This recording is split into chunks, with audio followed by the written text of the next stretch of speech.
We're going to do a call today, you guys. I just finished a call right now with our A-list people, and I do calls. This is my life. Basically, I work on the film set, and I train people.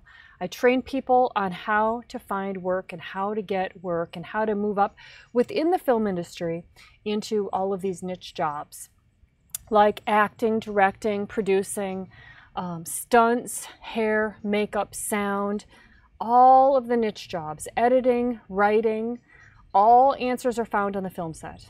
So you're in the right place. The film industry is my life. I'm there all the time. Every week I'm on film shoots. And what you want to do is eventually create the situation where you are overbooked, where you have overlaps and you're juggling the work. And that's the way that it is for me. And that's what you want to do as well. So a little bit about myself. I live an hour and a half north of Los Angeles. And I work all over Los Angeles, on the beach, downtown, San Pedro, Pasadena, in houses, at the studios, Universal, Sony, Paramount. And that's normal. When you work in the film industry, you are working on film sets for a living. And so you're going all over the place to work on set. Now, if you just work for Paramount and you have a 9-to-5 job at Paramount or Universal Studios or working for DreamWorks, that's a different gig. Now you're working in distribution or marketing or something like that, but you're not working on the film set. So film set work is doing the film set jobs, which is directing, producing, first AD, sound, camera, lighting, stunts, teacher, medic, hair, makeup, art department, production design, and the list goes on. You're working all over the place and you're doing one of these jobs. It's a very high-paying industry and it's a very good-paying industry, and it is freelance. Everybody's freelance. The producer's freelance, the director's freelance, the production designer's freelance, the DP's freelance, the first assistant camera's freelance, the sound mixer's freelance. Everybody is freelance. What that means is that we only make money when we're working, okay? So we're only making money when we're actually there on a film set working. Good to know. So that's very important. The most important thing for you to learn is not how to do the job. That's what most people think. They're like, I gotta learn, I gotta study to light, I gotta study to shoot, I gotta study all the sound gear, I gotta study. You have to study the stuff so that you can do it. Where is the best place to learn how to do all these jobs? How to get good at it? Where's the best place? Is it in school? My opinion is that the best place to learn it is on film sets, straight from the people that are working, because the most important thing is to become in demand, where you're working all the time, because we're freelance, we only get paid when we work. So the most important thing is how to get the work. Film school does not teach you how to get the work. It shows you how to do the job somewhat, but really learning how to do the job is going to be done on the film set from people who are getting the work. That's the most important thing. You want to learn from the people that are actually getting the work. They're the ones that are there. They are the good ones, and they're going to teach you the most important thing, which is not how to do the job, but all of the invisible things, all the little tiny details. And I'm sure you've heard that it's all in the details. Oh yes. So as an example, a director. Now, almost anybody can sit there behind the monitor and direct the actors. Oh, do it more this way this time. Do it more this way. That's not the job. The job is how to get the work. And that's the job for all of the niches. So, for instance, like for a director, the job is how to pitch the story, how to find out what they're looking for so that they write the pitch and use the language that they're actually looking for to get the work. It's how to come across on that conference call, how to listen to what other people are looking for and work that into what you're going to deliver. How to handle when they want different things that were not bid that they didn't have the money for, but you want to make them happy at the same time. You want to deliver your vision, how to work with a million problems that come up on set and before the shoot and even after the shoot, so that you work again.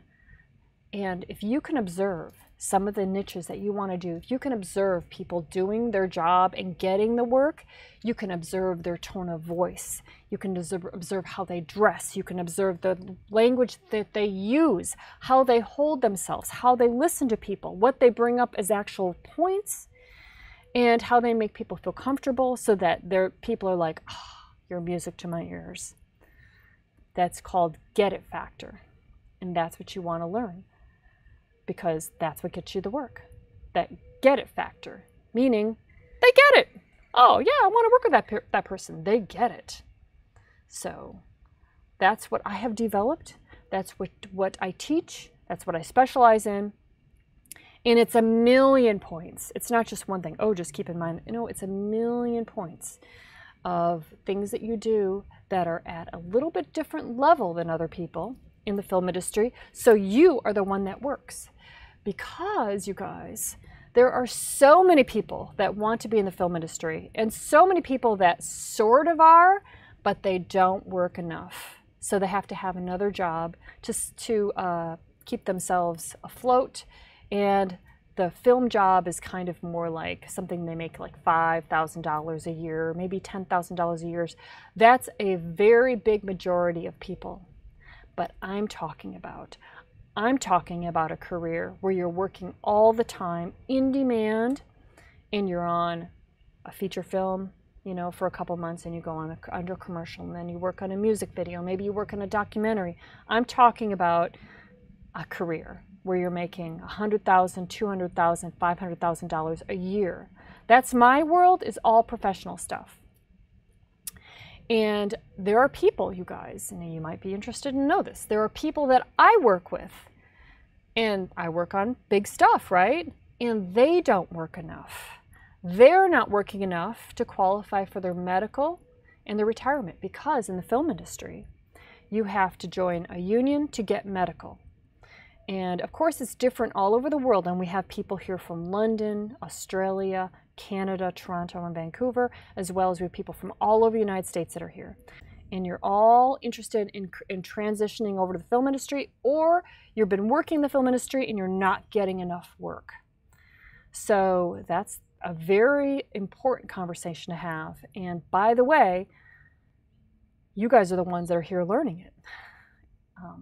And all these other people that signed up for this program, they're not here. Where are they? So if you're like, hey, you know, oh, I'm scared about making my career in this industry, I just want to point out to you that you're the ones here learning it. And there was like probably 4,000 people that wanted to do this program. Of that, like 1,000 people were approved. That's 3,000 people that we did not approve, you guys. That's a pretty big number, so only 25%. So you were the ones that were approved. Out of the 1,500 people that were approved, there's 172 people here today. Where are the other people? So some people at work, sure, okay. But in Yammer, there's 350, 400 people, right? Out of 1,500, where is everybody? They said that they want to be in the film industry, but they're not there.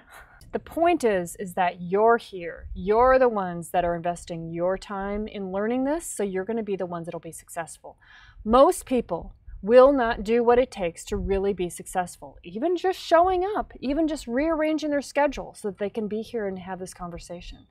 So if you're like thinking in your mind, oh, I'm afraid because there's so much competition, and you're the ones that are here getting this training. You found it, you pursued it, you're here, you've done the homework. You know, I know who's here, and I've seen the postings on Yammer. And you're the ones. So I just want you to know that you're going to be successful. All you got to do is decide that you want to do it. Maybe you don't even know if you want to do it, and that's fine too. It's so smart for you to come and explore and see if this is something that you want to do. Because certainly, if you're like, I don't know if I want to do it because I don't know if I can be successful. Now, that's not a good reason to do it. So whenever you make a decision based from a place of fear, that's not the right decision. The decisions need to come from, do I want to do it? And so that's what we're going to do today, is we're going to talk about that, and you're going to actually start to dig into your head to find out, hey, what do I really want to do? Because oftentimes we don't do this. We just kind of go through life and, oh, maybe I should stick with this job because it's providing the income and I got health insurance, and if I quit then I won't be able to provide it, and I don't know how this is going to work out, and I don't know if I'm going to like it, and you pretty much talk yourself out of it. But then you're like, fuck, I don't want to stay in this job. I hate this job, and now I'm 25, now I'm 30, now I'm 35. What can I do now? I didn't want this life. I really didn't want it, but I made the decisions I made. Now, by the time you're 50, your life is either a warning or an inspiration. By the time you're 50, you know, you've now had these patterns that have given you the life that you have. And this is what the wake-up call was for me.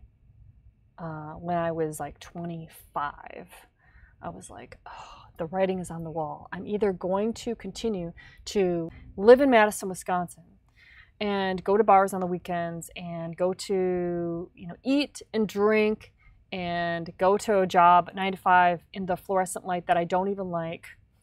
Fluorescent lights, I hate being inside, and I hate air conditioning. So I'm either going to be doing that, where I'll probably be middle-aged, overweight, and probably meet somebody who's boring that I'm going to tell myself that I'm okay to be with for the rest of my life, and that'll be my life. Or I'm going to fucking turn it upside down and see what's out there, you know? And that's what I decided, because I always thought, and actually as I speak my story to you, this is always the same, because the people that are here, they've got some version of this, because they're like me. We're like each other in that we don't want that kind of life, which is why we're like, I'm scared shitless, but I'm going to see what else there is out there that I can do. And I don't even know if what I'm thinking is even reality or possibility, or if I can really get to the levels that I want to get to, but you don't even know the levels yet. And the levels, most likely, you guys, are way bigger than you think that they are. You know, working for National Geographic, I did that. And that only took a year. I thought it would take me like 5 years. It only took a year. And then I won the Emmy for National Geographic. And then, after doing that for a while, I doing documentaries, traveling all over the Amazon, Patagonia, working with great white sharks, working with penguins, working with pumas and Andean condors. Andean condors. Then I was like, wow, you know what I really want to do is commercials. I want to make $3,000 a day. $2,000 to $3,000 a day is what I make. And then I can go anywhere in the world making that kind of money. And so that's what I did. I moved into commercials like 20 years ago, which is why you don't see me on IMDb, because commercials doesn't track to IMDb. And by the way, when you look at people that are in the film industry and you're like, hey, I don't know how busy they are. They're not, when I Google them, I don't find very much. You're not going to find much about most people because they're working. Nobody cares about their online presence, you guys. I mean, we all get work from the people that we know. That's the way the film industry is. We all get work from people that we know. And the people that we know don't need to Google us to know how good we are. They just know us and they like us, and we've been working with them for years, and they just keep calling us. So that's the situation that you want to get into. Now, of course, if you're an actor, you want to have an actor website that you can refer people to. And if you're a director, you want to have a directing website. You want to have your reel on the commercial production company or the production company that you're with. Of course, these things are not a big deal, but that's not how you get the work. How you're going to get the work is always going to be through being on set and having conversations with people. It doesn't even happen so much at film festivals or at events or at workshops or whatever. Sure, you can meet people, but really, all the work happens from being on the film set. So how to make that situation happen where you're working all the time and you're meeting people on the film set, and you're working and you're getting more work from that work on the film set, and you're able to follow up and really whip this thing up so that you're working all the time freelance in the film industry when the majority of the people are not working enough. That's why you're here. You're not here because of me. You're here because you want to make that happen, and you know, and you've heard, and it is competitive. But then again, as I said, you're the ones that are here having this conversation. So it's not just one thing, it's a lot of different things that create that situation. Just like with what you do right now. You guys there's a lot of very successful professionals here. And could you say in like one sentence or even 10 minutes what somebody should do if they want to have success being a nurse, being a mortgage broker? Can you tell them? No, you can't, because you could maybe say, oh yeah, focus on this. But would it really be enough for somebody to go, okay, now I know exactly what to do to make 200 grand a year? No. So this is why it takes some time. When I do training, you guys, I do training every year, and I spend about 30 grand a year on training. I just did one 2 weeks ago, and it was 6 days, and it was down in San Diego, Rancho Bernardo, and it was called TransCamp. And what it was about, because I've done classes, I've done Tony Robbins, I've done Landmark, I've done MITT, I've done NLP, many NLP classes. I really like those.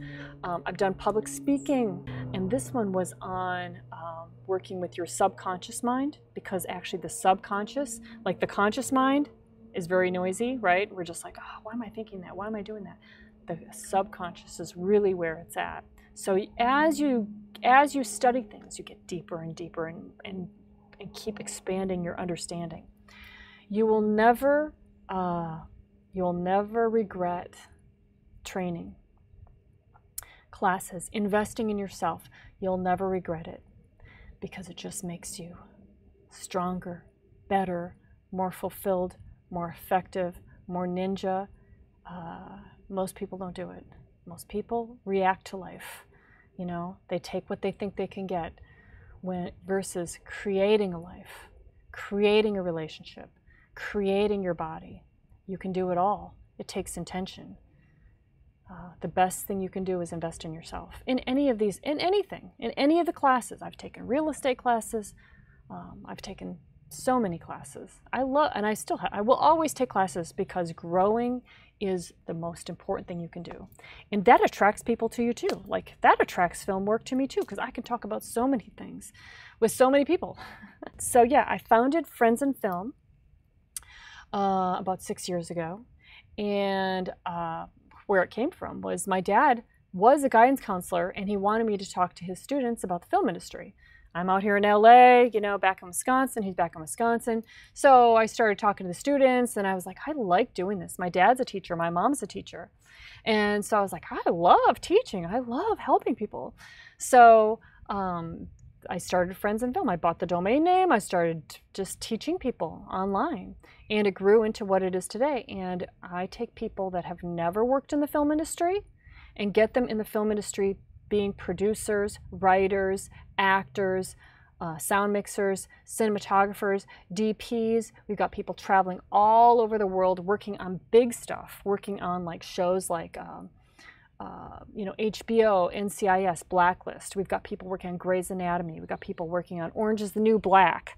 Movies like Godzilla, First Man with Ryan Gosling. We've got, like, Lyra just finished The Post. She did The Irishman. She did The Greatest Showman, all these New York movies.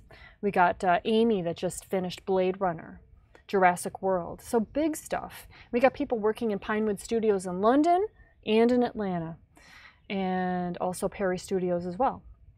And also people working at Paramount and Warner Brothers, Universal. That's here in Los Angeles. And what you guys may not be aware of is that the film industry is now nationwide. So you can be in a small town, and if you can drive to a major metropolitan area, even though you don't think there's anything happening there, there's enough happening within an hour to 2 hours to 3 hours of where you live. There's enough happening there where you can start getting on film shoots, start getting experience and understanding what this thing is, and then you can grow it into a full-time career in the film industry. You might have to move. One of the best advice that I got when I was studying real estate investing was, so I was at this class. It was in Los Angeles. It was this guy, this old-timer guy that was standing up in front. He was showing all of his real estate deals. And I'm like looking at the deals, and they're like $100,000 houses. I'm like, but that's not going to work here, because these are all $1 million houses. So this doesn't work It's not gonna work here. And he's like, Janet, you're not a tree. And I was like, oh. Took all the wind out of my sails. I'm like, you're right. I'm not a tree. So as I was sitting there, not absorbing what he was saying, because my brain, this is my brain, but this is all of our brains. We're all like going, yeah, but, because we want to find the problem with it, that I can't do it. We want to do that because we're scared, because we're pissed, because whatever. But we have to realize that listening to that part of us, that's not going to get us shit in life. Yet we tend to do this and we think it's the truth.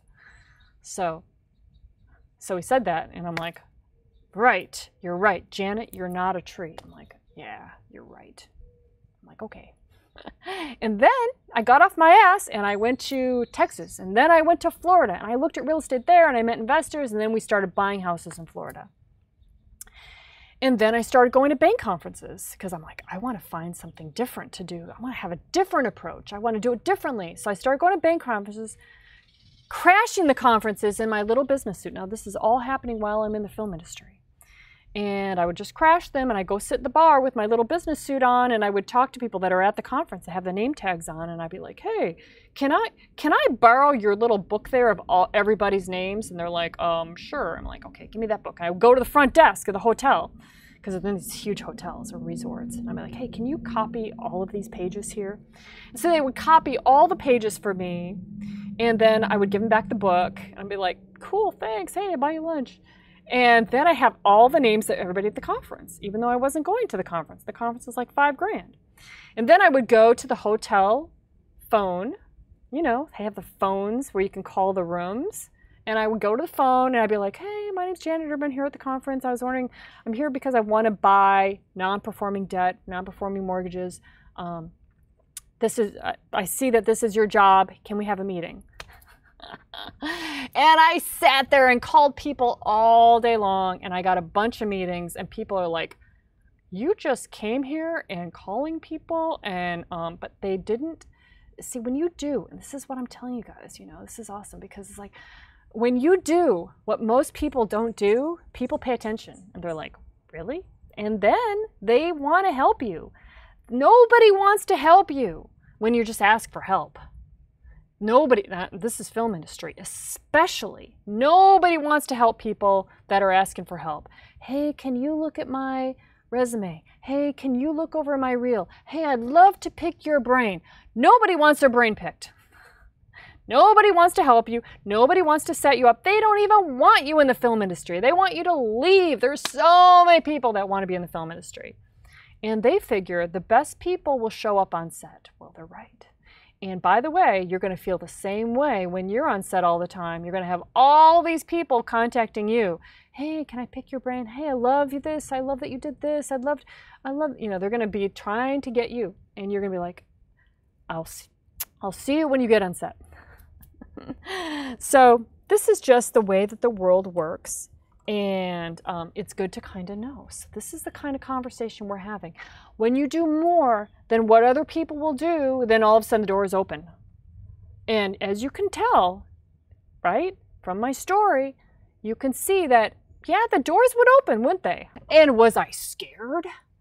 I was scared shitless. Are you kidding me? You think, oh, she's a superwoman. She just did that. I could never do that. And you're like, are you kidding me? You guys, I was very scared.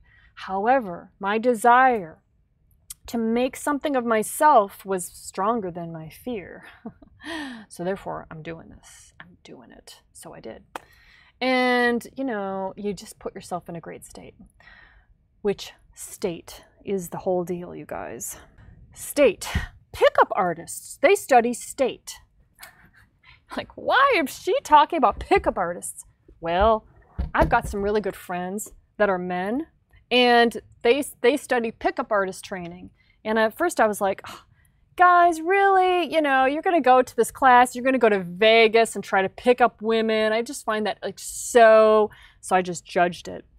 And then I started looking at some of the material, since I'm always interested in growth myself, look at the material that they were studying. And I was like, wow, this is great stuff. Like, this is because all the pickup artists are trying to do is they feel that there's something holding them back. They feel there's something wrong with them. In fact, they don't just feel it, they know it. They know there's something wrong with me. Now, we all feel that way. We all think that there's something wrong with us. There's something holding us back. We're not good enough. We're not good with other people. So we might be better at covering it up. And what they're learning in this personal development, which is really what it is, the pickup artist training really is getting to see yourself as different. Getting to see yourself as differently so you're able to change the identity and be attractive to people. A lot of people, men and women, for the pickup artist is just as effective with men and women because everybody wants to be around people that they feel that they benefit from knowing. Make sense, right? So it's the same thing as the film industry. So all this stuff is the same kind of thing, right? Film industry is going to be the same.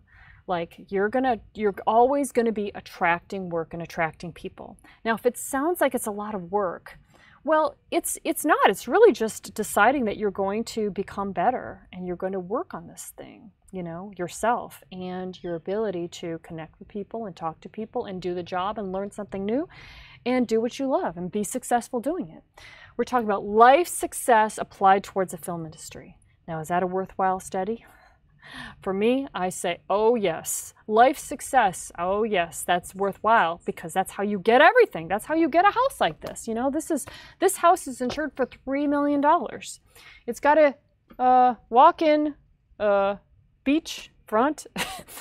Those are my husband's kayaks. It's got an infinity pool. It's a mansion.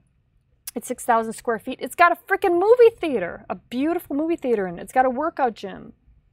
Yes. And this came from the film industry. The film industry has given me everything, you guys. It's given me 10 rental houses, myself and my husband, and a Lexus car, 3 Mercedes. Film industry gave me everything. It gave us everything. And I take my parents to Europe every year.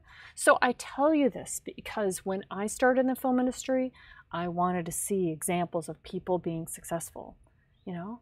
I didn't want to see people living in small little apartments, barely squeaking by. I want to see success so that I know that I'm investing my time in something that is worthwhile and is going to give me the life that I really want, like a good life where I can travel and everything like that. So I'm telling you, yes, it can do that. And for some people, it won't do that because they don't invest in themselves and they don't study this stuff. But if you study it, you study learning how you work on yourself, number one. Because, you know, even the career that you're in right now, there are people that are top people doing what you're doing, right? They worked on that just like you did, right? Maybe you're one of the top people right now, and often that is the case, that top people are attracted because they're like, I did good there, I worked my ass off to get there, I can work my ass off to get somewhere in the film industry. That's good. That's what I want to hear, because you're right. All right, so what we're going to do now is we're going to practice getting into a great state because there are 3 things that affect our state. And state is the most important thing. State is when you go into the meeting, when you go into the audition, when you meet somebody at an event and it's a producer or somebody that you really want to make a good impression on. You don't want to go into brain freeze, I don't know what to say, you don't want to go into your head. You want to be able to flow and be your best version of yourself, right? Well, that just takes practice. That just takes practicing state. You don't have to think about what to say when you're in a great state. So there's how to get in the state. There's 3 things to get in a great state. The first thing is what you're focusing on. Because if you go into the meeting and you're focusing on, oh, I don't know what to say, I don't know if I'm doing this right, I don't know if, you know, there's too much competition. What you focus on, you feel in your body. Right? You feel what you focus on. If you focus on what you're worried about, what you're concerned about, you're going to feel that in your body. And you cannot think greater than how you feel. That's Joe Dispenza. You cannot think beyond or greater than how the emotions that you feel in your body. So if you're feeling worry and concern and I'm not sure and uncertain, or you feel like yuck about yourself. We just talked about this on the last call, which is why I'm thinking about it. You know, I would carry around a feeling of yuck. Like, I felt yuck about myself, you know. This is all stuff that will fade away the more you go after the life you want and develop into the person you want to be. Because we don't try to make those feelings go away. We just shift our focus. First of all, you got to get aware of what your thoughts actually are. Oh, I'm thinking about this as, hey, that's a worry thought. Oh, I'm being concerned again. Oh, I'm doubting myself. Oh, that's another self-doubt thought. Oh, that's another yuck doubt. That's another, oh, you got to be aware of what you're focusing on. Because when you focus on stuff that causes you pain or disempowers you, well, it gives you emotions in your body. And it actually changes your biochemistry. Which is why when those pickup artists go into Vegas, they're like, yeah, we're here, woohoo, be loud, wow, yeah. So they're really loud. They're just like, and you're like, you guys are so obnoxious. And they're like, we're trying to be obnoxious. We're trying to become beyond who we think we are. We're trying to. Now, they may not say it like that, but that's what they're doing. They're trying to break out of who they are to become a new version of themselves, something, anything different. That's what we're doing here too. And that's what I've done, and that's what we're all doing, right? So we're trying to beyond who we think we are. So with the fastest way, the number 2 way, other than what you focus on, is your body. They're using their body to get in an empowered state. That's the fastest way, is to use our body. Because you can focus. You can sit quietly and focus on, I'm so excited about my life. I'm excited about the film industry. Oh, I'm so excited about what I'm creating in the film industry. And it's gonna be like, okay, yeah, get up. Okay, I feel a little bit better. Or it can be like, boom, boom, boom, boom, I'm gonna rock this. Use your body. You're like, hey, I look like a fool. Hey, who gives a crap? Yeah. You know, what have you just done? You just used your body to put yourself in an empowered state. And this is what people want from you. They want spontaneity. Actors that are acting, it's boring. But actors that just let that character flow through them and do their version of it, that they're just like, oh, I don't even know what I'm going to say next. Now that people want to see truly the person. They want to see, like, I don't know what that person's going to say. I don't know, but they're drawn to that. Nobody wants to see somebody rehearse. When you try to rehearse the thoughts in your mind before you say it, at the meeting, at the audition, it doesn't come out right. So state is the most important thing. Okay, so but when you're in a great state, an empowered state, and by the way, how do you get yourself, you're like, how do I choose the state? Well, basically you just look at emotions that you want to feel. So empowered emotions like playful. Oh, that's a state. Playful. Everybody right now, you can do it in a second, right? Everybody be playful. Playful. It can be like joy. Yeah, joy. You can be like celebrate. So laughing, joyful, courageous, that's a state. Let's see some of them. Put them in the chat. Curious, excited, adventurous, focused, silly, goofy, confident, engaged, humorous, lively, passionate, enthusiastic, goofy. Oh, that's a good one. Goofy, a couple people like goofy, relentless. I'm doing this. Clown, ha ha ha. Ambiguous, amphibious. Just kidding. Actually, amphibious. Mysterious, determined, unstoppable. So these are very high quality emotions. When you live these emotions and you express them in your body, what comes out is a different thought. Different thoughts come out. So that's the second thing, is using your body to express the emotions or to be those emotions. And then the third thing is the language that you use. So we don't use language like stuck. We don't use language like I'm stressed out. We don't use disempowering language. There's no reason to use it. And I find that a lot of times, and you probably know people, you can see it with other people more than even yourself. They'll try to accurately describe what's going on or how they feel, and the language is just like cutting. I had a killer day today it was just like, I can't even do it because I don't think like this. Or I've trained myself not to think like this. That's actually more accurate. But they'll use language that's disempowering And when you use language that's disempowering, it affects how you feel. And you cannot think beyond how you feel. So now the whole world is pretty much stuck, stressed out, difficult, hard. So we don't use that language. We just eliminate those words. Anything disempowering, eliminate it. It does not serve you. And even if you're trying to accurately describe something, well, you know what? You're actually creating it in the moment. So you might as well use language that actually moves you forward. Forward, forward. Yes. Okay, so what we're going to do now is we're going to dance. And I'm going to choose a song, and everybody's going to take off their headsets. Everybody's going to stand up, and we're going to express in our bodies the emotion or the feeling that we want to feel, because that's how we roll, and we practice it, and we're going to do it. And it's fun. So that's what we're going to do right now. Ready? You guys ready? Okay, everybody stand up. I just want to feel this moment.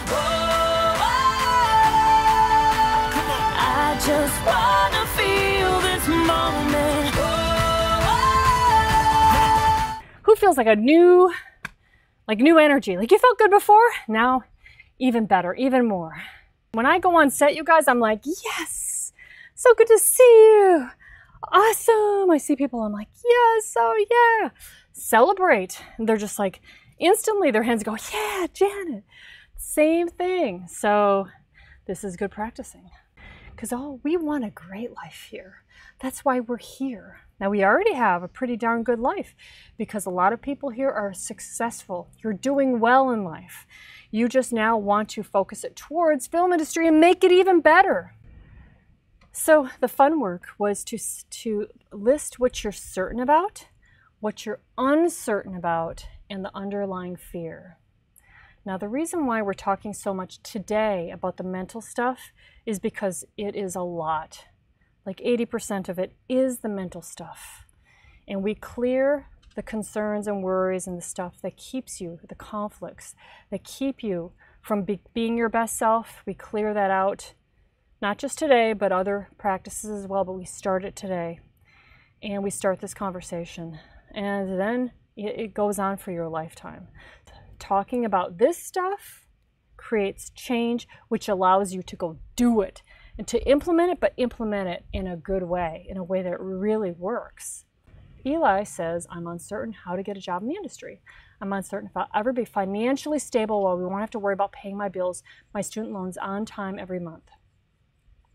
Let me just tell you, if you have debt, if you have student loans, if you're like, oh, I'm so bummed because I have this big nut because I went to college and got this degree that's not even helping me now, and I'm miserable and I'm upset. Well, the film industry is the fastest way to pay it off.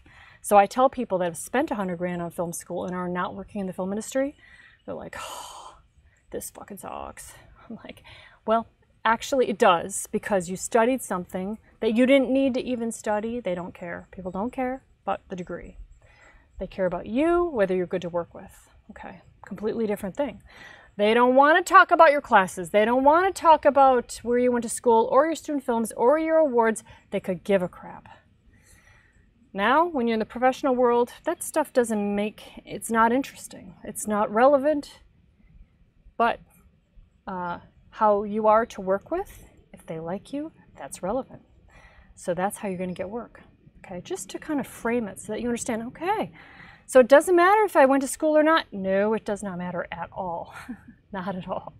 Now, the benefit of taking the uncertainties out of your brain, where they just slow you down and make you upset and make you feel stuck and and you put it down on paper. Now, all of a sudden you feel better. It's like, okay, yeah, that's actually just a thought that I put down. I'm glad I put it down. Identifying the underlying fear in your uncertainties is very important. Do you know why? Because that's the crux of it. That fear that you have, the underlying fear, whatever it is, and usually if you boil it all back, it's that I'm not good enough. I'm just afraid I'm not good enough to make it in the film industry, or I'm not good enough. I'm not what they're looking for. I'm just afraid that I'm not good enough. It's the underlying fear. And when we go like this, put it out there, all of a sudden we're like, oh, okay, well, that's just my underlying fear. it doesn't mean it's true. In fact, I created this whole thing by having these thoughts, so I don't have to necessarily believe it. You know, but I put it out there so I can see it. I'm like, okay, now I can see it. That would, if I didn't put it out there, it'd be like, that's the truth. But since I put it out there, now I'm like, oh, okay, I can see that. Right. So my underlying fear is not accomplishing my goals. I'm afraid I'm going to fail. I'm afraid I'm not going to be financially stable. I'm going to fail. I'm a fear of being rejected. I'm afraid that I'm not going to be good enough. People are going to reject me. I'm fear of the unknown. I don't know what's going to happen. I don't know if I can support my family. I don't know if it's going to give me the life I want. I don't know if I'm really going to ever make the money. Don't know if I'm going to be the one that's chosen. I don't want to be rejected. I always want to be in the film industry, but my fear is if this doesn't frickin' work, then what do I have to look forward to? What am I going to do? This is what I've been holding as the main thing I want to do. And if it doesn't work, what am I? So a lot of people have these kind of conversations. But so it's great if you have anything you're telling yourself that is an uncertainty and the underlying fear, we're going to work with this today, because that is exactly what will hold you back in life in accomplishing these goals. The fear of not accomplishing my goals and passions and being financially unstable.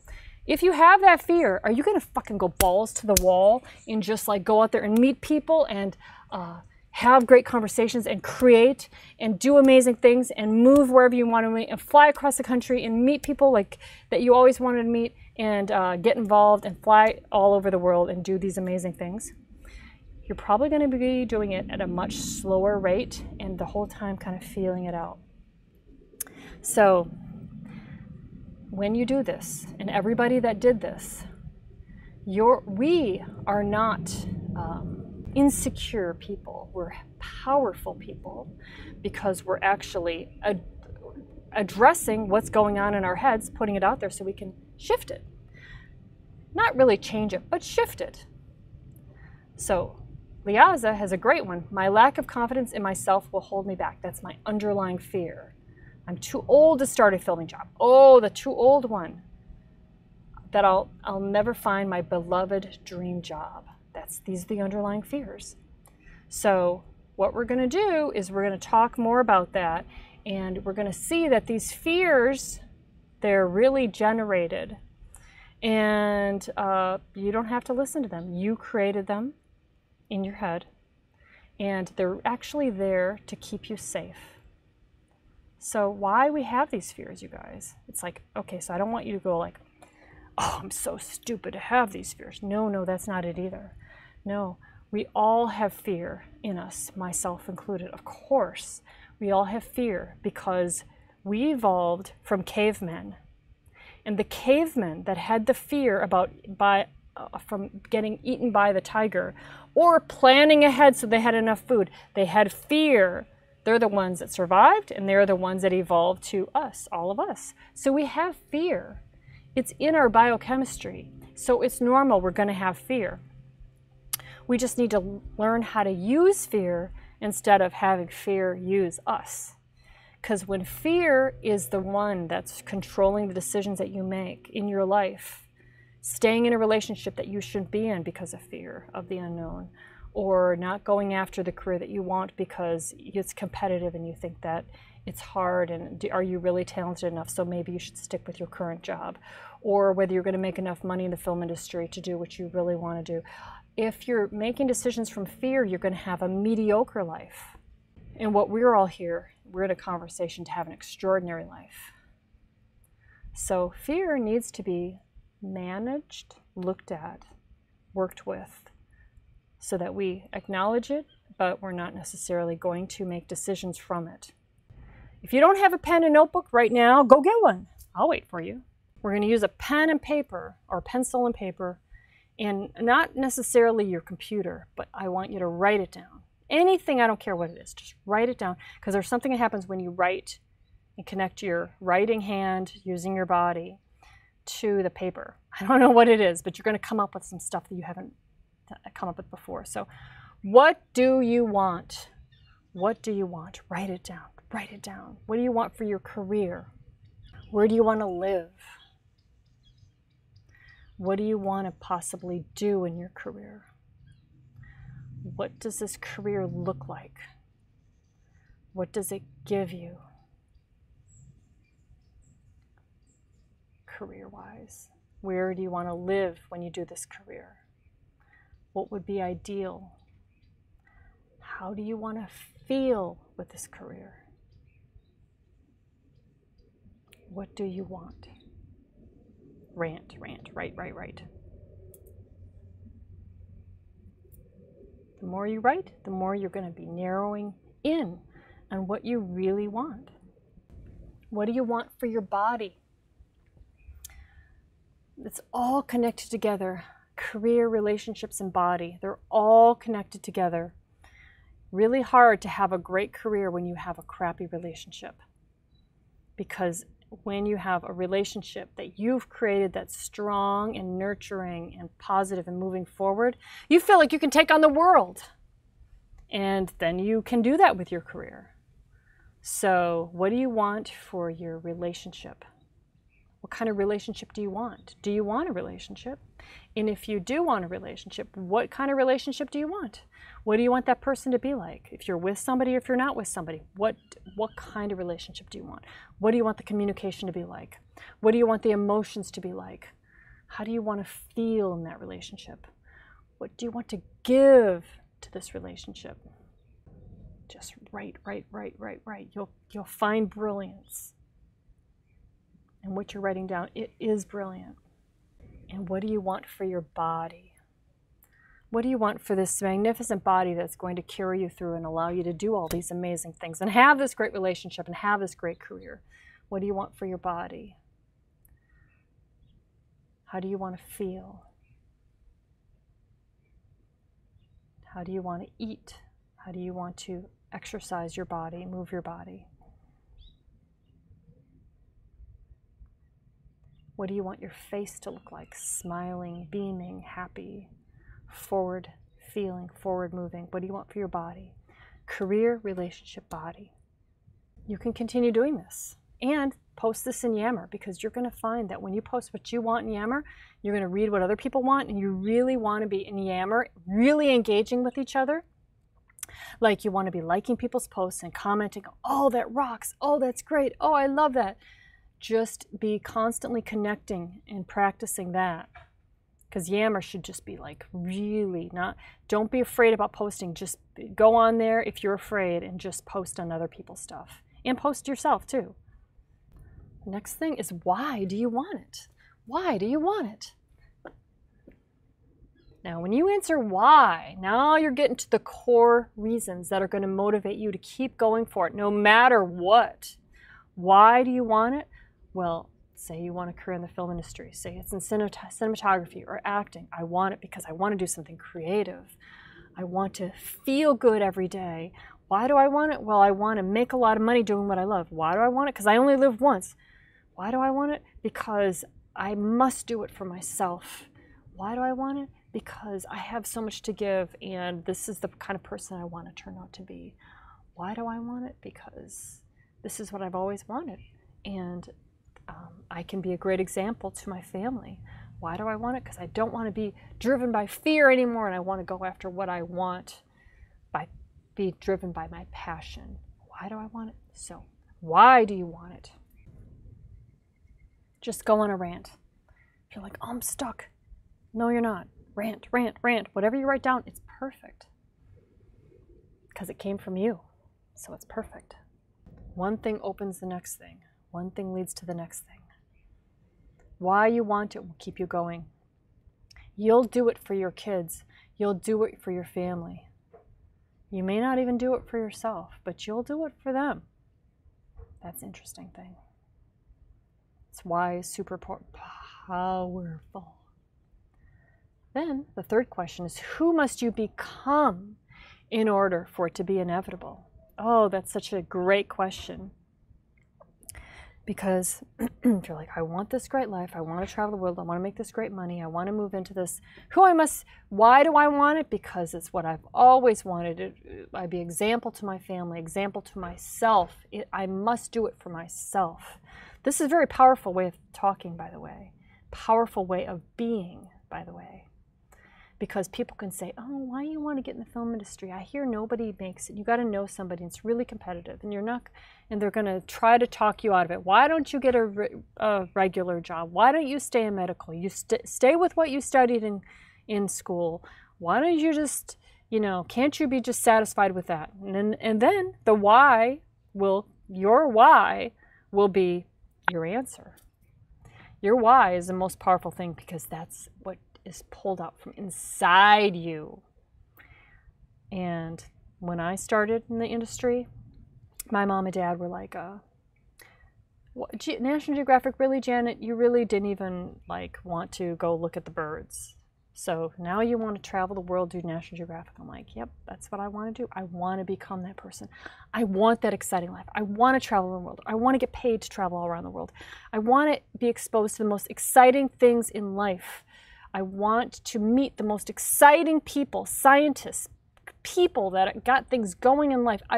That's who I want to become. And that's very hard to argue against. They're like, okay.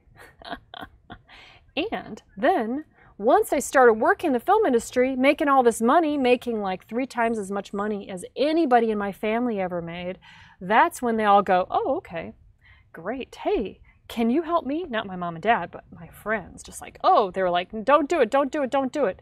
And then I did it, and they're like, hey, can you help get me in? I'm like, okay. Everybody wants help. They don't want to actually go through the process of learning how to become that person, but they just want the shortcut. I understand. I just wanted to be a successful real estate investor and not have to know all this shit about cleaning and fixing houses. I don't want, we all want shortcuts. But what's fulfilling in life is actually doing it, and by doing it, you become that. So who you must become in order for it to be inevitable is a very good thing to look at, because that might mean that you might need to become somebody who is unstoppable, who is, here's a big word, I would write this one down, resourceful. Resourcefulness. That means that you're constantly looking for ways. No matter what life gives you, you're constantly looking for how to do it, and you're doing it, and you're searching, and you're talking, and you're having conversations, you're resourceful. Whatever obstacle, whatever challenge, you go around it. So a lot of people don't practice being resourceful. Once you start practicing that, then you're like, holy shit, I'm opening doors everywhere, all over. Wow, well, this is who I am now. So that's who you must become. Resourceful, confident, courageous, playful, fun. It's all the things you want to be anyway, right? You just must become that more of the time. So write down yours. Who must you become in order for it to be inevitable? What you're realizing is that you don't have to win the lottery. With what you wrote down, what you're realizing is that, wow, well, you can do it, because you just have to become more of these things, and you're going to be able to do it. It's all in your hands. Are you kidding me? And it is. It's all in your hands. What we are doing is we're changing our self-image, we're changing our identity, we're becoming more powerful, and we are shifting our identity. So let me come out to you really quick. So a lot of people, when they start in the film industry, are like, I don't want to start at the bottom. But here's the thing I want to talk to you about, is that you can do any job on the film set, and if your identity, like what we just talked about, if you have your identity like created, and it's powerful, it's moving forward, and it is what you want to do, you're going to frickin' open doors all over the place. Are you kidding me? It doesn't matter what job. You can be doing craft service, and if your identity is like, oh yeah, I'm a writer. Craft service is preparing the food, handing out food on set. Yeah, I'm a writer. You're going to have so many conversations, and you're going to get so many opportunities. So it doesn't even matter. So don't worry about, and actually you can even eliminate the concern about starting at the bottom. Because all you need to work on is yourself, your identity, and what you've got and what you're creating, and maintain that. Get on set all the time. You're going to just open doors all over the place. Identity is powerful. It's the most powerful thing. So, you know, there are a lot of sound mixers out there. I'm a sound mixer. You guys know that, right? From the videos. A lot of sound mixers out there. It's not about how you do the sound. My identity is what gets me work. How I am with people, the conversations I have, what I talk about, my state, my energy is getting me the work. There's a million people that can do sound. That's just a given. There are people that are really good, that know much more than I do, that are much better, that can fix problems and do it faster and do it better. They're not working. I'm working. Why? It's what we're talking about here. This is it. We've got our finger on it. Identity, your energy, how you are out there.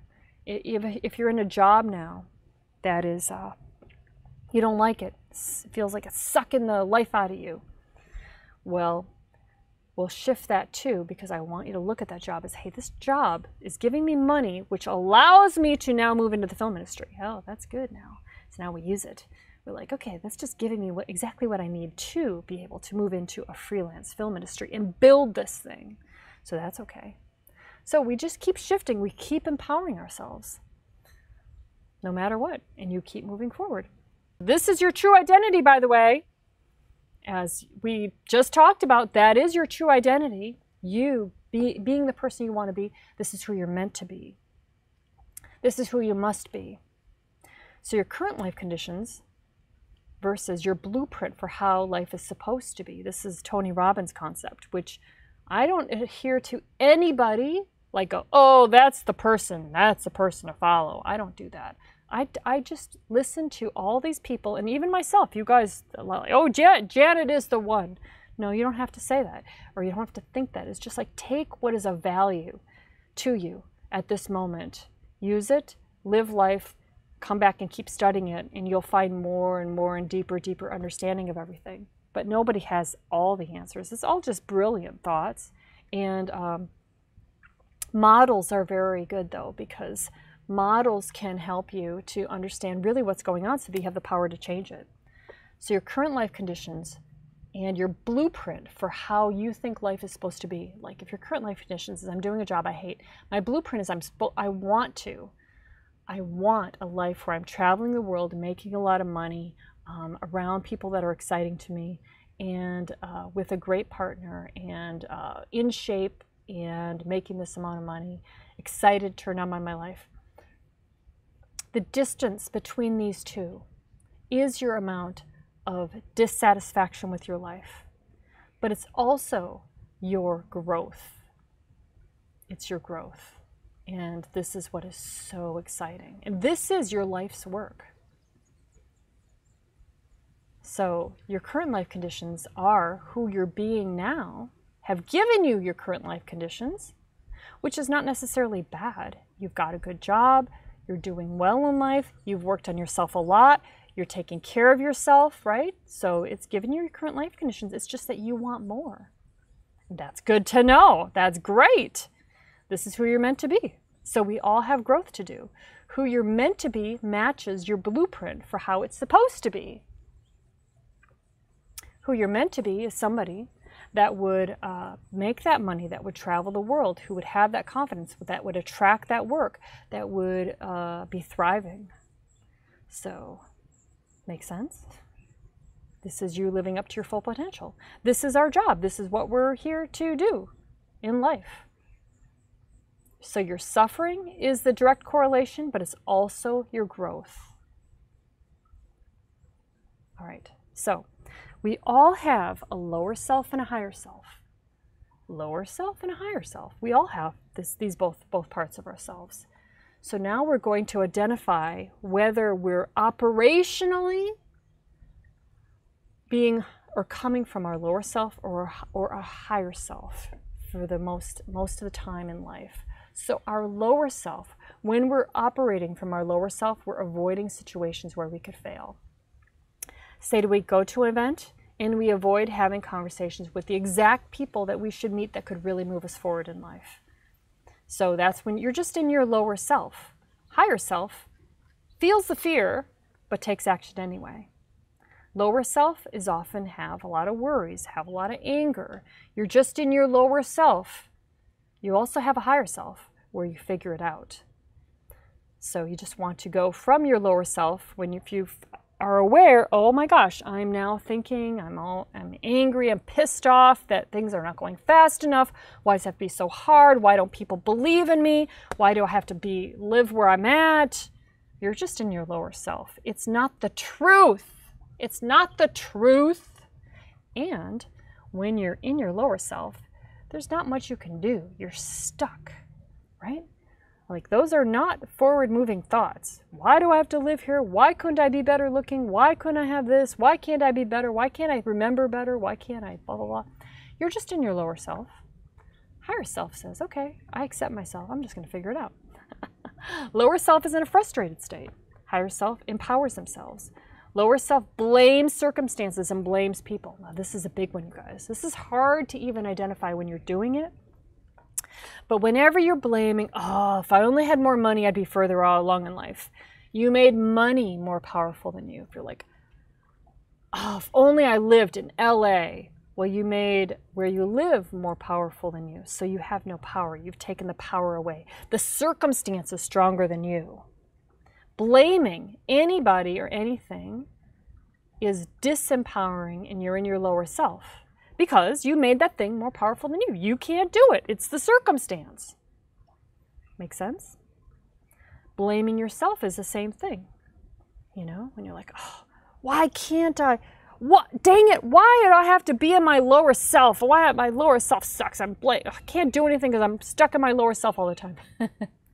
You also don't want to blame yourself either, because you're making these that more powerful than you. The higher self just says, I'm going to figure it out. I'm just going to shift out of this. Because all it is, you guys, is patterns. It's just patterns. We just have patterns of thinking, patterns of thoughts. Higher self says, hey, you know what? I recognize how I'm doing that. That's not going to get me anywhere, and I'm going to have a mediocre life. In fact, my life could be actually really shitty if I continue this. Shitty career, relationships, maybe eating bad, maybe not exercising, go into a slump. I'm going the wrong direction. I want a great life. So when you're in your lower self, a lot of the time, if you're living here, the great life seems like, oh, I got to freaking win the lottery in order to get a great life.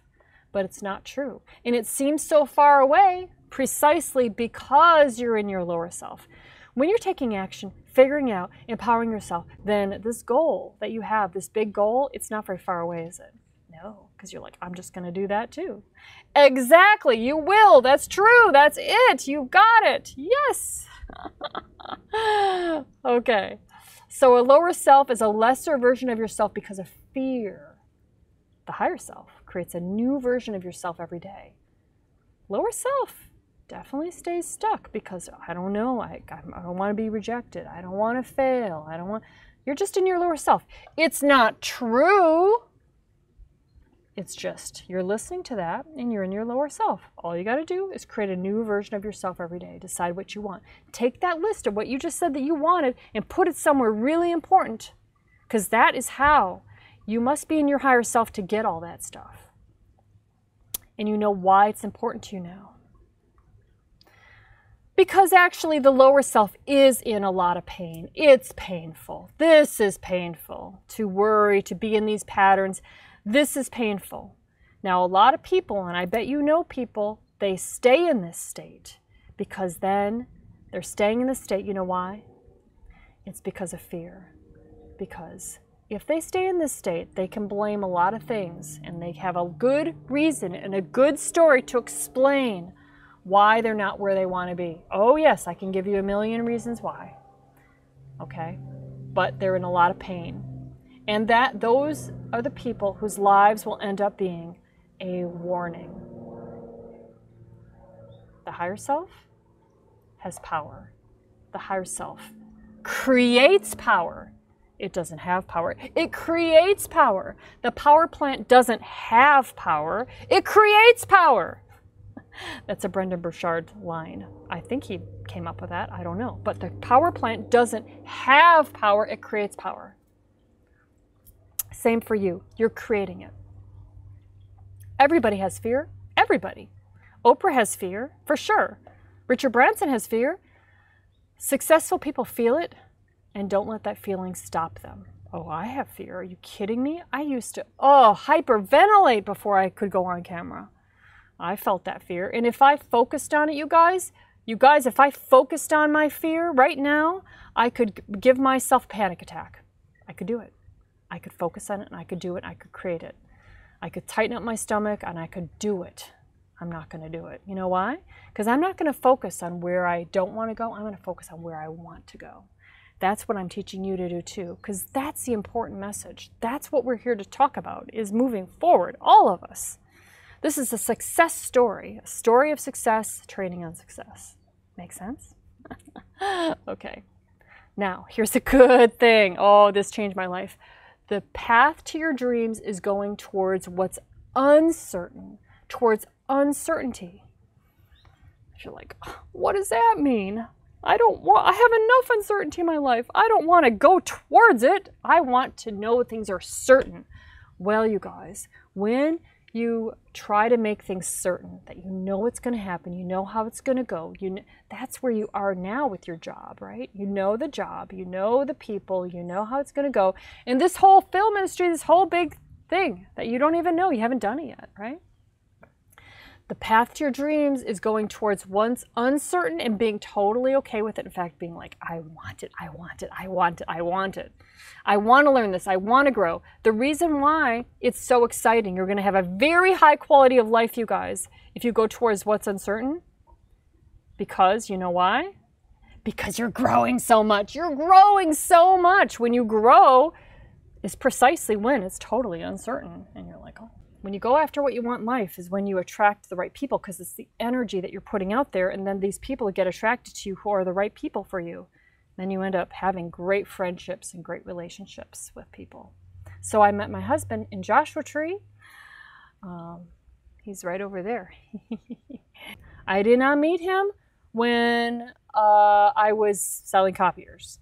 No, wouldn't have been attracted to that person. I met him when I was traveling the world. I had been done traveling the world, and I was getting into the film industry, making something happen. He said the most attractive thing was that I was not relying on him for everything. I was doing it myself, and he wanted to be around somebody that was creating that. Avoiding challenges because of fear. See, that if you look at people in your life that haven't done stuff, it's easier to see with other people. And their life is small because they played it safe and they went for certainty. And now, you know, like my mom and dad, I love my mom and dad, you guys. I love them, but they've come a lot from fear. Oh, don't do that because that could happen. Oh, you're not sleeping enough. Oh, you shouldn't go to LA. Oh, you shouldn't go to the Amazon. You could get malaria. You shouldn't go to Africa. You shouldn't travel the world. They wanted me to live a small life. They lived a small life. They lived a safe life. Problem with that is that the more you're coming from fear and trying to keep things certain, you'd think that if they thought everything, they did everything, you'd think that by now they should be like, no problems anymore. No fear anymore. They should have figured it all out. No, you only get more fearful the more you're so afraid of everything. You only get more fearful. You only worry even more because you got weaker. Because you avoided challenges, because of fear, you got weaker. And now it seems like such a big deal to be able to have a great life. So that's why going towards what's uncertain is so important. The problem is avoiding challenges. The problem is shrinking. Shrinking because you believe some limiting belief about yourself, or you are believing your fear. The fear of failure, the fear of rejection, the fear of when you're stopped by that, that's the problem. Because it's going to keep you from doing stuff. It's going to keep you shrinking. In your mind, it's hard to recognize it because your mind will have thoughts and it'll seem like, no, I shouldn't do this because I'm not ready yet. And it's bullshit. Your mind is telling yourself bullshit because what's under that is fear of failing, fear of rejection, fear of the unknown. Or a limiting belief that says, yeah, you're not good enough, and you're not as good as other people. That's a limiting fucking belief. It's not true. Who said that belief? Was it me? No, it was you. Whatever your limiting belief is now, I want you to think about it. What is your limiting belief? Because it's yours and you created it. And that's the one we need to work on because it's going to keep you moving slow. It's going to affect your life. And we're going to do an exercise right now where you're actually going to look at what that belief, how the impact has been on yourself. So pick a limiting belief that is true, that you think is true. Pick a limiting belief that you think is true, that you've made true, that you've focused on, that you thought about again and again, and you used as a reason possibly that you're not further along. It's a limiting belief. It's not the truth. It's a story, and let's pick it. So what's yours? What's yours? I'm not street smart. I'm not financially stable. I'm not stable enough. I'm never going to be happy. I'm too stupid. These are good ones. I'm afraid of not meeting my dreams. And I'm going to have a shitty life. Let's add to it. I'm afraid I'm going to have a shitty life. Oh, that motivated me big time, you guys. Okay. That I'm not good enough. I don't have experience. I'm not good enough. Money for sure. Try to be more specific. That I can't do this because of money. Now that would be a limiting belief. I can't do it because I don't have enough money. I can't do this because I live in a place that there's no work happening. I can't do this because there's your limiting belief. I can't afford it.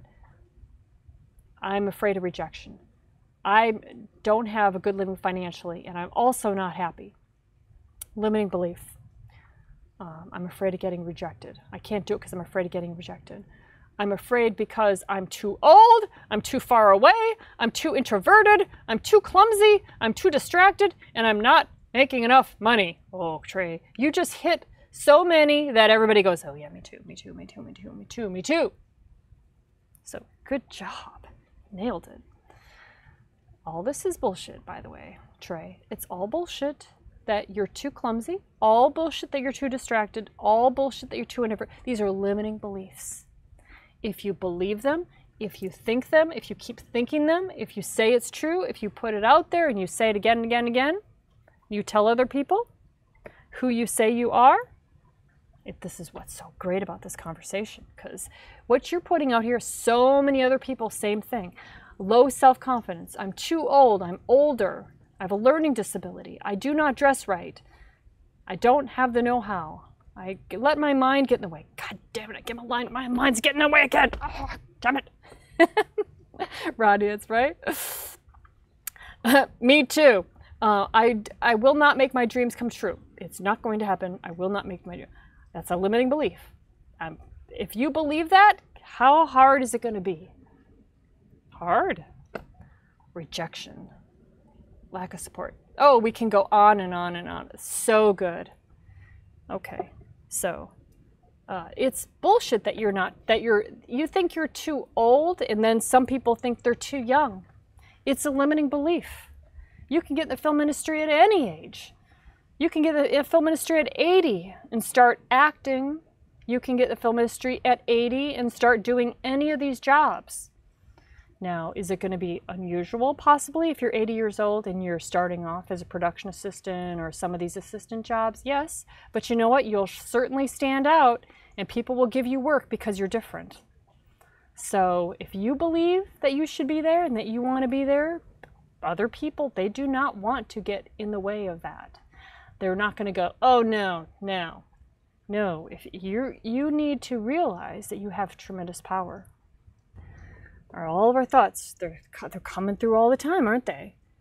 It's kind of like a chatterbox. Like it just keeps going, keeps going. It's a chatterbox. You can see your thoughts. You can observe your thoughts, right? You can observe your thought. Who is that observing that thought? You had thought, and you observed the thought. Oh, I'm thinking again that I'm not good enough. Oh, I'm having the thought again that I'm nervous. I'm having the thought again that I have anxiety. Oh, I had that thought again. I had that thought again that I often get depressed. Oh, I had that thought again. Who is it that had that thought? Your soul. So you can see that it's the chatterbox is just a bunch of thoughts. You don't have to listen to them. You don't have to believe them. The soul can actually look at them and go, Oh yeah, there's that thought again. There's that thought again. There's that thought again. I'm gonna go do this stuff, and these thoughts, hey, I love myself so I can have the thoughts. Hey, it's part of me. I'm gonna love myself because I choose to love myself. I'm not gonna go like, oh, you idiot, you had that thought again. I'm not gonna do that. I'm gonna go like, oh, there's that thought. It's like a it's like a cloud floating on by. You let that thought just float on by, float on by, float on by. And it doesn't have anything behind it really anymore. You know, you can do this because it's the soul that's doing it. See? Awesome. It's awesome. Okay. We're going to do an exercise where we're going to look at what your life will be like if you let fear or limiting beliefs stop you and you don't take action. Now, this is a little bit intense because we're going to close our eyes and we're going to imagine. But when you imagine what your life will be like if you let these things stop you, you're going to imagine some things that are going to be like, fucking A, I don't want that to happen. And you're going to feel it in your body. And next time that this thought or limiting belief comes up, you're going to go, no fucking way. No, I'm not engaging that anymore. I already saw the future. So that's what we're going to do now. It's extremely powerful. And it's also a little bit intense. So that's okay. We're all creative people here, and we're all up for it because we're like, hey, we want to grow. We want to have a great life. So if you're willing to go through some pain, because it can be a little bit painful to look at these and you know, already, even talking about our limiting beliefs is like, I just want to ignore it and just have good things happen to me. I understand. But that's a desire. To actually make it happen, you have to get over what it is that you're telling yourself and start shifting that on the inside because it's all internal. So if you're willing to go through some pain in order to get a handle on what keeps you stuck, stick with me. And I'm going to ask you to close your eyes. I'm going to ask you some questions about the problems that these beliefs have created in the past. And it will be worthless to you unless when I ask these questions, you not only think of the answers, but you also think of what the consequences are, all the things you missed out on because of these limiting beliefs, all the things you've hurt, all the things that will never be because of these beliefs that you've been thinking and creating and focusing on again and again. And you want to take every moment and you actually want to make it physical, not just mental, but physical. Make it tense, make it pressure, make it like weight. And I realize it's opposite of this new nature that we're going towards, but this will give us what's called leverage to not be stopped by our limiting beliefs about ourselves anymore and our fear. And our brain will finally say, no, not another day, not another hour. I am not entertaining this anymore. Never. I'm doing this now. I'm doing this now. I'm doing this now. Okay? Everybody, close your eyes. Feel your center. Feel strong. Breathe deep. Good. Now, with your eyes closed, I want you to imagine all the things that you're uncertain about. I want you to imagine all the things you're afraid of. Look at your fears. Look at your uncertainties. What's the most destructive belief you have? Pick one that's probably the most destructive one. What's a belief that you'd rather not even admit that you have, but it's in there? Intellectually, you know better, but it's in there. I'm not good with people. I'm awkward. I can't take rejection. I'll always be struggling. Things never go my way. These are limiting beliefs. I'm not whatever it is. I can't do this because fill in the blank. What is it for you? Choose yours. What I'd like you to do right now with your eyes closed is I want you to think of all the consequences that have already come into your life because of these destructive beliefs. All the consequences of not going balls to the wall of what you want because of these beliefs. And the fear that now holds you back, fear of failing, fear of rejection, fear of the unknown. I want you right now in your body to imagine all the negative consequences that have already come into your life because of these beliefs. All the hurts, all the frustrations, all the sadness, all the fears, the depression, anger, whatever feelings you felt.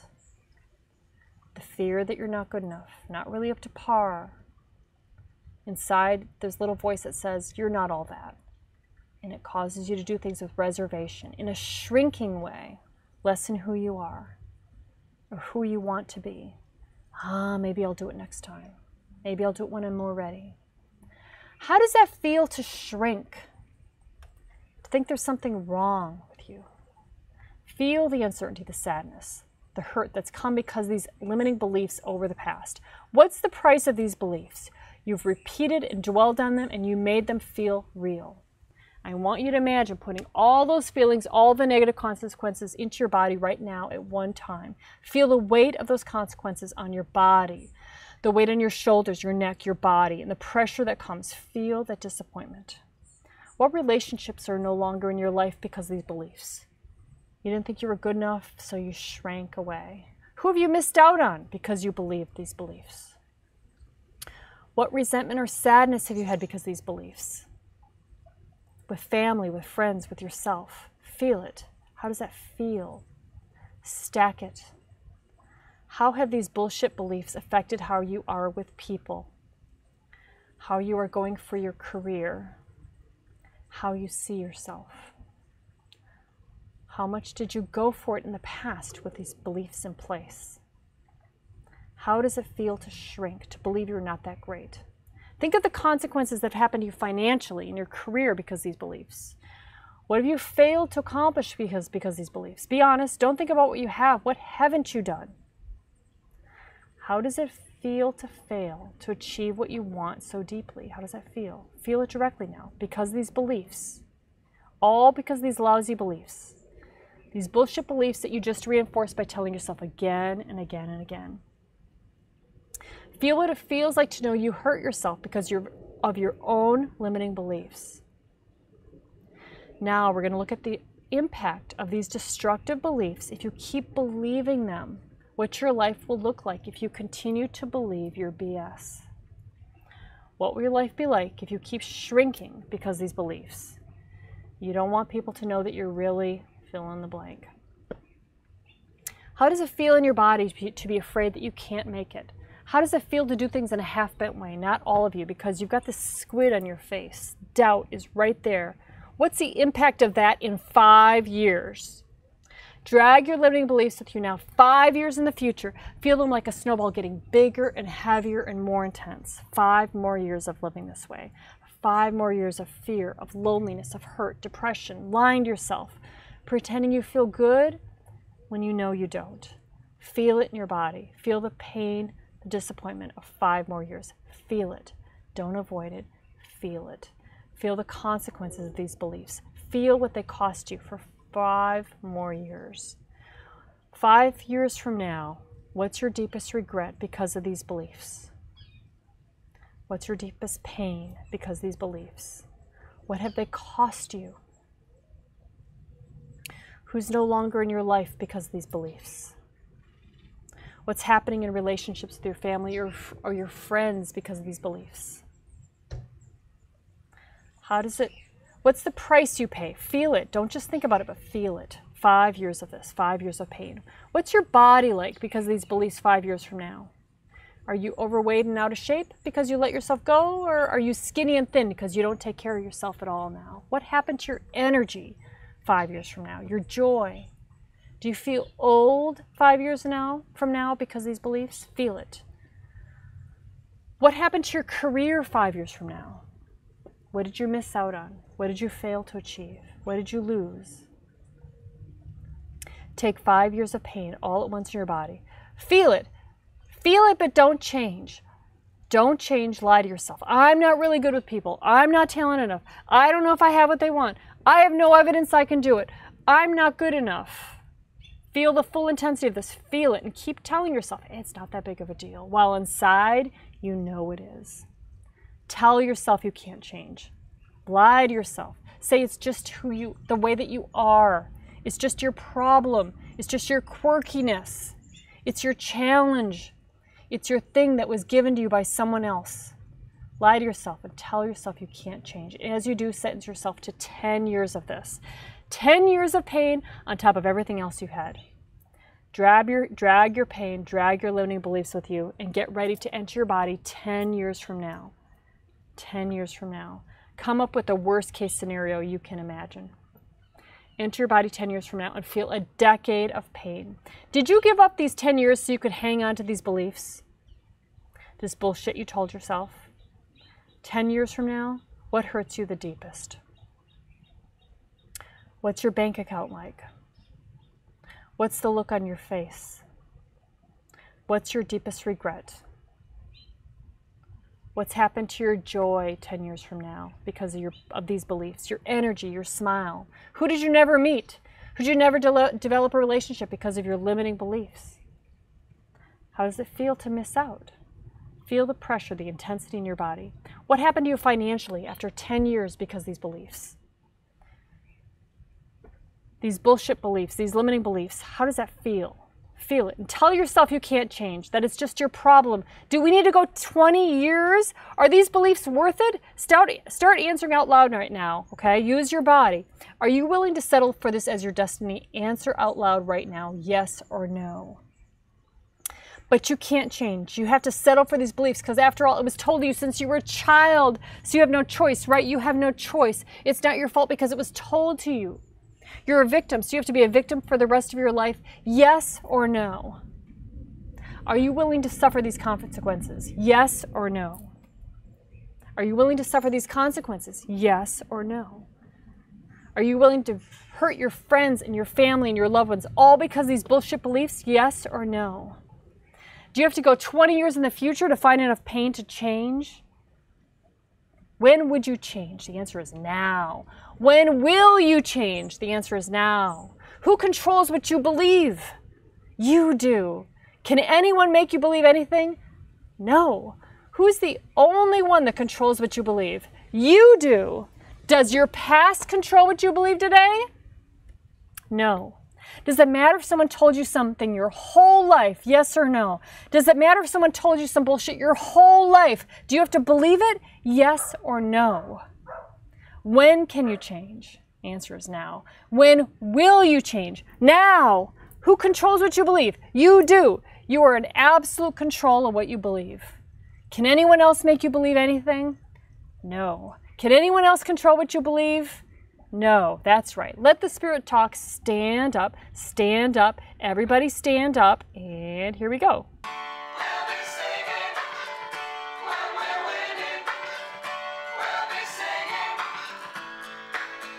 Okay, you guys, that was intense. I realize that was intense. But now we're going to do another exercise. And the great thing is that you have just tore out any limiting belief that limits you. You ripped it out, you destroy it, you throw it out, you disintegrate it, you rip it out of your system. And then you celebrate your freedom, which is what we just did, okay? Now we're going to do a different kind of exercise. So again, close your eyes, close your eyes. And we're going to look at what life would be like if you had uncertainties. You still have some fears. You're human, you're going to have fears. But you kept going forward anyway. We're going to look at what a future like that would bring. Close your eyes. Feel your center. Breathe deep. That's right. Very good. What would life be like if you brought all of you? You got to know people, they got to know you, you're doing the work you love, and you're getting paid well for it. What would that life be like? Where do you want to be? What would your life look like if you mastered your career, your finances, your money? What kind of person would you feel like? Who could you help? Who could you make a difference for? What are the things you want in your career, in your life, that would excite you? Not some outcome like 25 years from now. What would excite you now in the next 6, 10, 12 months? Just a first step right now. I want you to get a picture so you can step into it, a feeling, an image, something that represents what it would be like if you achieved where you wanted to be in at least like the next 12 to 24 months. That's right. Make it big and bright. Make it a moving picture. Put yourself in it and make it full color and big and bright. That's right. Great job. That's great. That's great. What's the next step? Not 10 billion steps forward, but what's the next big step for you? What would be that next step? Just see what comes into your mind. Where would you be right now with all your talent, all your ability, all your skill if you had no fear, if you implemented what you know and you found a way to take advantage of whatever comes your way? It might be challenging, but it's exciting. Feel like you're having it happen right now. What kind of work would you be doing? How much money would you have in the bank from this work? How much would you have set aside or saved? What would your income be? What would your lifestyle be like? Create this picture big and bright. Breathe. Feel your center. Ground yourself. Breathe. What would your lifestyle be like? Where would you be living 12 months from now? Where could you be in 5 years if you were really focused? If you managed your thoughts, if you committed to your higher self and you created this life? 5 years, where could you be? What would your career be like? Where would you be living? What would your relationships be like? Just let it, whatever images come in. What would your body be like? What do you want for your body in 5 years? Where could you be in 10 years if you were committed and you didn't let anything else stop you? Sit or stand in the physiology that you'd be in. Stand in the physiology that you'd be in if you were absolutely living your 10-year dream right now, if you achieved it. Feel the power in your body of mastery, mastering this area. Feel that sense of certainty. Breathe the way you'd be breathing if doing what you loved was no longer a question. That's it. Breathe it. Feel it. Breathe deep. Imagine you've broken through all the fears that used to stop you. The memory of things that didn't work, it no longer mattered. You saw it all as just building blocks. Everything made you stronger. All the tough times, they were stepping stones. What kind of lifestyle has it given you? Are you traveling the world, having wine with creative friends, walking into that stage with your cup of coffee, ready for another amazing day? What about in financial terms? What kind of financial terms? What has this life given you? $100,000 a year, $500,000 a year, $1 million a year? What are you free to do? What are you free to have? Going to Europe, taking your parents. Get certainty back in your body right now. Get certainty. What results have you created in your life? What kind of work, what kind of money, what kind of lifestyle? Let the images flow through your mind. What will your children have the freedom to do? What's earned you this freedom, this lifestyle, this kind of person that you decided to become? What's earned you? What did you do? Did you figure it out no matter what? Did you work your ass off even when you didn't see results right away? Feel what it feels like to be that person, to give all that you are in this world. Feel it. Stand tall again. Feel that pride and that strength inside you, and own your identity as a person who's successful. If you can feel it, if it's inside your soul, if this is who you are, then say the word yes. Very good. Yes. Soak it in. Take it in. All you do in the physiology of this person. How do you move, this successful person? You. What's the look on your face? How often do you smile or laugh when you feel this free with this success? What's your voice like? Right now, I want to take all that emotion, what it feels like, what you believe about yourself, what's true as you stand there financially free, secure, where you want to be in your life. And I count to 3. I want you to celebrate like you never celebrated before. Like a little kid, like where you're seeing and feeling yourself there with the lifestyle that you deserve and want, and everybody in your family can share with you. Get ready for total celebration. Ready? Ready? Ready? Ready?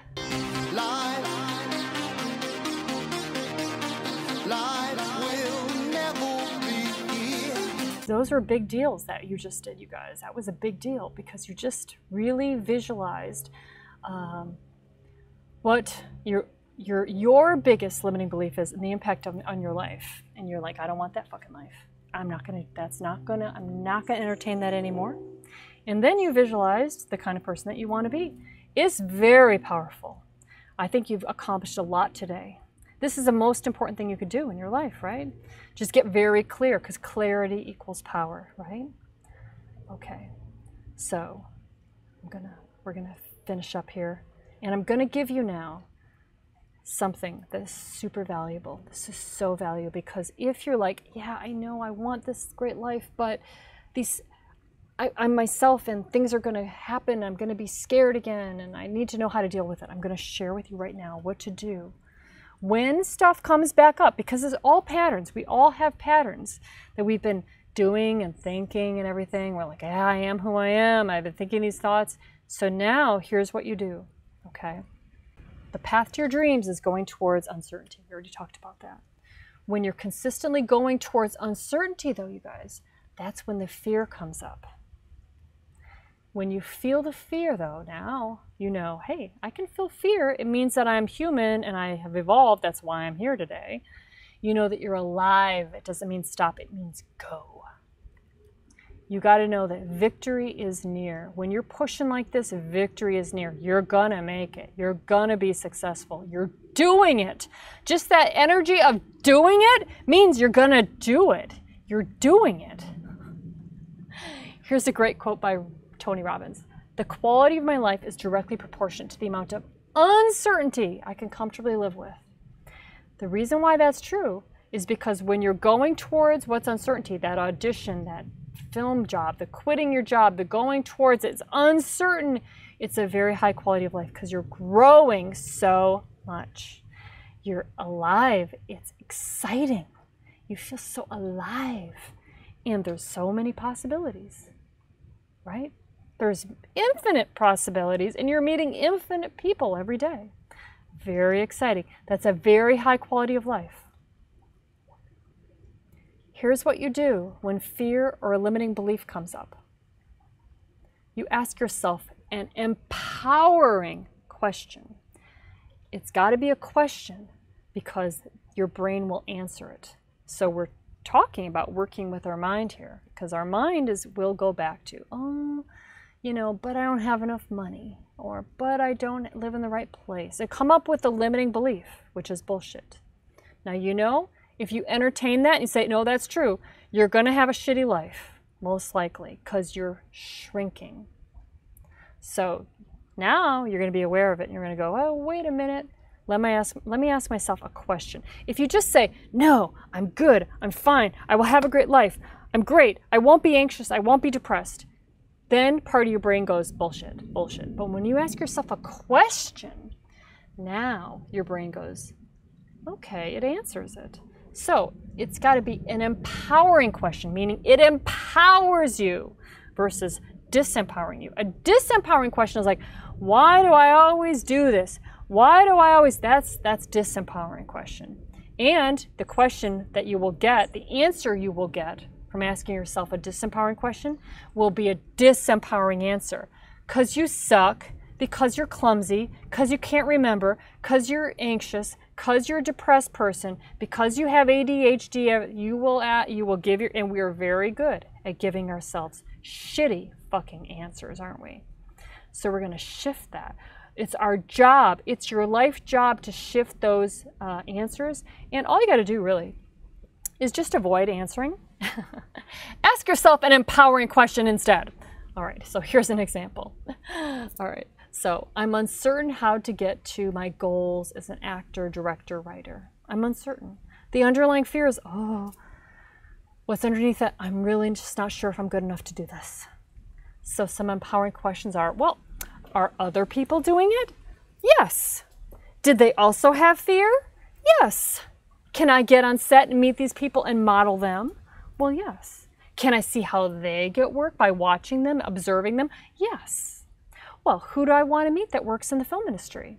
Oh, this person, this person, this person. Do I want to learn this stuff? Yes. Whenever somebody says, yeah, Jen, I just don't know if I can do it, or this, I'm like, well, do you want to learn this stuff? And they're like, yes. I'm like, okay, well, then learn it. Do you want to do this? Do you want to have this life? Do you want to create this? Is that the person you want to become? These are all empowering questions, because the answer is yes, yes, yes, I do, I do, I do. Well, then that's what you need to listen to. If I don't know something, is there training I can get? Yes. Here's some more. Can I get involved in the film industry now? Yes, you can. Why not? Now your brain might come up with all reasons. Well, because I have a job, you can do it on the weekends. Do you want to learn this stuff? Yes, okay. Let's move forward. All thoughts, all questions, move forward, move forward. Can I make money in the industry film right now? Yes, you can. Can I use that money to invest in more training? You guys, the film industry can pay for everything. You want to move to LA, get involved in the film industry in Chicago, in London, in Toronto, and you can move. Yes, you have to get the work permit if you're moving from Canada to LA or somewhere. But that's just another little obstacle that you can overcome. I've worked all over the world, and the film industry, by the way, is the same all over the world. That's because I work all over the world, and people in the film industry come to the United States, and they work all over the world. It's the same all over the world. What works in LA works in Atlanta, works in London, works in Toronto. It's the same industry, same people, same processes. It's all the same. Shooting the camera and storytelling, putting it in the can, editing it, putting it out there. It's the same stuff. Can I start small and make my mistakes when it doesn't cost me anything? Yes. Does everyone start out somewhere? Well, yes, they certainly did. Do I know how to do this smart? Yes, you do. You found Friends in Film. You found it because you were looking for it. You were looking for the answers. That feels good. You're the ones. You did it. So you're going to have the success. Are you committed to it? Yes. You're here after 2 hours. Now, if you're like, I don't know if I can do this, you're freaking here after 2 hours. You're the ones. You're going to be able to do it. Okay? So your homework to post is, what are your underlying fears and your uncertainties? Whatever it is for you. Whatever grabs you a little bit, right? And then ask yourself 3 empowering questions around that fear. I'm afraid I'm not likable. Well, does it matter mostly what I do out there in the world? That's an empowering question. Yes. Can I love other people? Yes. Can I talk about what's interesting about them? Yes. Can I give them compliments? Yes. Do people like that? Yes. See, you can shift anything that you think is true about yourself by asking yourself empowering questions. Empowering questions are empowering. That's why they're called empower questions. That'll change your life. That'll change your life. Oh, it will, because you're just shifting your mind. It's just a tool. All life is full of patterns. We're just shifting those patterns. All right. Well, phenomenal job, you guys. Phenomenal. So post and yammer what you thought about today's call and just what insight you have, because you're going to have some brilliant thoughts coming out of your mouth on paper, on yammer. And people are going to go, oh, that's a good point. Oh, yeah, I get this again now. Oh, yeah. Post and yammer, okay? All right, you guys. Okay, so tomorrow we're doing another call, same time. Probably will go maybe a little bit, not as long, but that'll all be about method, strategy, film industry, how it works, the pay. I'm going to show you the union contracts so you can see how much money there is in the film industry, what the jobs pay specifically, and the medical, retirement, everything. So you can really see, hey, this is not just some kind of thing you get lucky if you're good enough. That's not it, you guys. This is something that you can develop and do. And if you want to do it, do you want to learn this? The answer is yes. Then you're golden. Then you're going to be able to do it. I'm telling you. You guys, you're all going to be able to do it because you want to do it. You want to learn this, and you're committing to doing it better at a higher level than most people. Most people are not here. You're the ones that are here. That's how you can know you're going to be successful. You will. You will, because there's no difference between me and all the other people that don't work that much in the industry. There's no difference. And technically, there's no difference. It's coming from how you generate this thing. Okay? Thank you, everybody.